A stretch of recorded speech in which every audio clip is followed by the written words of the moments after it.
Hello sorry, time 7 అవుతా ఉంది, మీరు ఇంకా గొడవ స్టార్ట్ చేయలేదు. మీరు గొడవ వేస్తేనే నా కొడుకు ఆడ అన్నం తింటాడు. కొడుకే కాదు, మేము కూడా మీ గొడవ వింటానే హ్యాపీగా తింటాము. మీరు కూడా కొంచెం అరిచి మాట్లాడండి బ్రో. అక్క మాట్లాడేదే వినిపిస్తా ఉంది నాకు. వన్ సైడ్ స్టోరీ కదా, నేను అర్థం చేసుకోగలుగుతాను. వినిపించకపోతే నీ పక్కన న్యాయాన్ని నేను ఎలా జడ్జ్ చేయగలుగుతాను?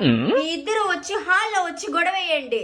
ఒకరేమో హాల్లో ఇంచి గొడవ వేస్తారు, ఇంకోరేమో బెడ్రూమ్ లో ఇంచి గొడవ వేస్తారు. నేను ఎన్ని గోళ్ళకి చెవులు పెట్టి వినగలుగుతాను?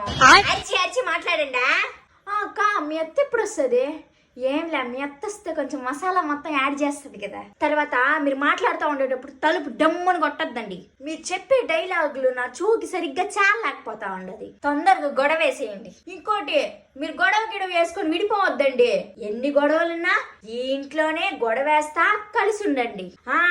సరే వస్తానా?